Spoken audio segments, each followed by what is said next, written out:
Temp Class Group Incorporated is committed to education in the Perrysburg area and is proud to support Toth Elementary in today's News 6.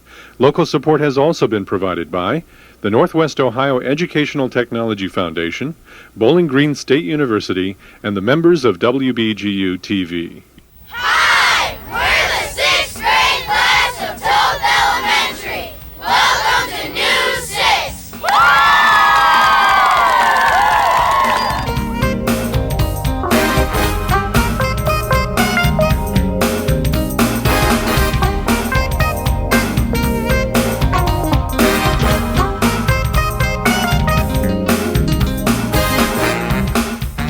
Hi, I'm Alexis DeGennaro from Toth Elementary. Welcome to News 6.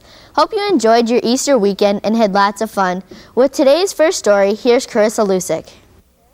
Have you ever wanted to own chinchillas, iguanas, ferrets, or pythons? Well, you needn't go to the zoo to have a look at these exotic animals. You just need to step in at Sanders Pets. In our next story, John Pierre Murray finds out what are the strangest and most unusual pets in this exotic pet store. Hi, I'm JP Murray and I'm here with Matt Sanders to show you some unique pets. When and why did Sanders Pets get started? We started in Pemberville about 1962 when we first were married. We needed income for our hobby and we started the store. What type of pets are sold here? Sanders Tropics designed themselves to have unusual pets, things you couldn't find right in the dime stores or in the small stores that were appropriate in town. So we started getting into the exotics, such as iguanas, chinchillas. We had monkeys in the earlier years before things changed, large parrots such as the big Sammy that you have here, the macaws, cockatoos. Anything unusual that the regular stores had no knowledge about keeping, we got into. What's the strangest pet you've ever had here? Probably the monkeys in the earlier years because they are very hard to take care of. We've got the big macaws, which are strange, and very unusual snakes, some poisonous. What seems to be the favorites among customers? People still like tropical fish. They still enjoy the fish tanks. They still like their birds and small animals that they can handle and play with and become attached to. People like to become attached to their pets, so they still go for the soft, cuddly things.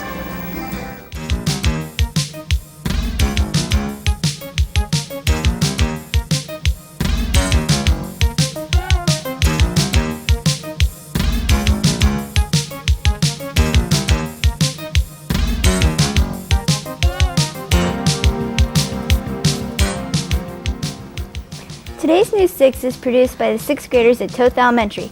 Our school is in Perrysburg, which is south of Toledo and 10 miles north of Bowling Green. Perrysburg has a population of 20,000 and was founded in 1816.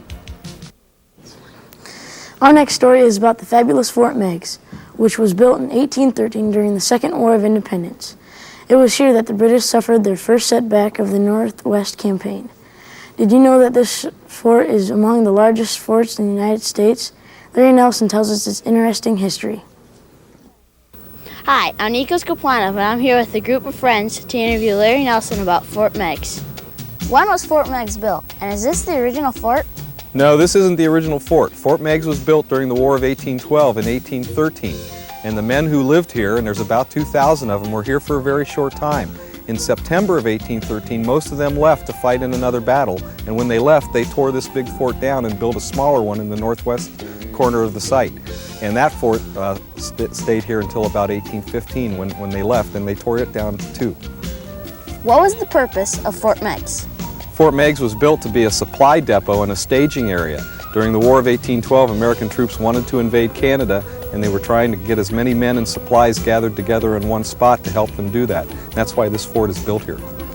What can visitors expect to see today at Fort Meigs? Well, Fort Meigs is a big restored fortification. There are 7 blockhouses, 3 of which have exhibits in it.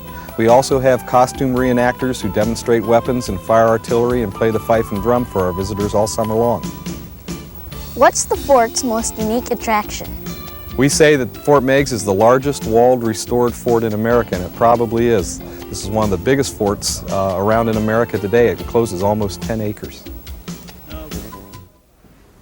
Thank you, Larry Nelson, for showing us around Fort Meigs. Are you impatiently waiting for summer to come and school to close? This week's Kids View question asks the 6th graders, what are your plans for summer break? Hi, this week's Kid View question is, what are your plans for your summer break? This summer I plan to go to Myrtle Beach, South Carolina. This summer I plan to go to the pool and hang out with my friends. This summer I plan to go to Las Vegas and have fun. Are you inspired by Western movies and want to learn how to gallop on horses? Our next story takes us to River Hollow Farms, where you can take riding lessons, and this place also trains horses and takes part in horse shows. How did River Hollow Farms first get started? River Hollow was started in the 60s as a private barn for some families here in Perrysburg, and in the 70s it became a public riding facility, and it has been that since then. Only riding lessons given here? No, we give riding lessons, and we teach riding lessons for 2 universities in the area, and we do horse shows, we sell horses, and we also train horses. What kind of equipment do you use for riding lessons? We require a hard hat, which is a safety helmet, paddock boots so the feet don't slip into the stirrups, and then the horse, of course, needs a saddle and a bridle so that you can steer the horse and stay on the horse. What drills do horses learn in riding lessons? The kind of riding that we don't do anything that's called drills, but the horses learn how to jump, they learn how to, of course, stand still, walk, trot, and canter. Do horses compete?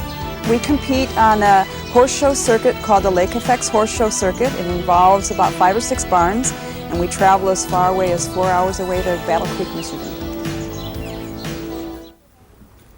Thank you, Gail Mahaffey, for telling us about horse riding and showing us around River Hollow Farms.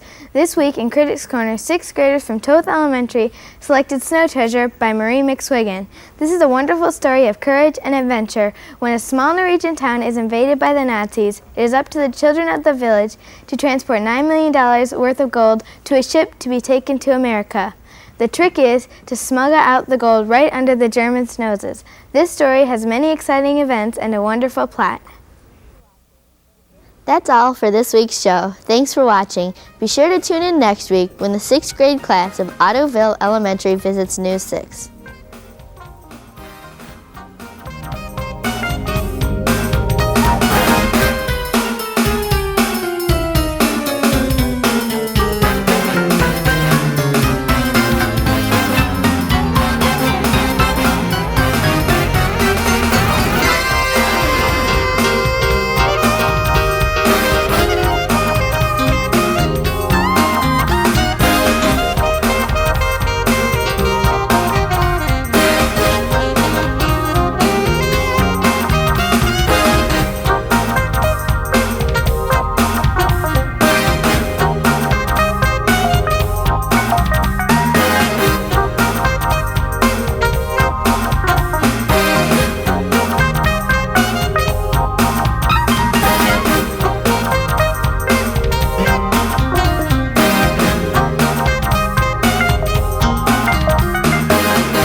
Temp Class Group Incorporated is committed to education in the Perrysburg area and is proud to support Toth Elementary in today's News 6. Local support has also been provided by the Northwest Ohio Educational Technology Foundation, Bowling Green State University, and the members of WBGU-TV.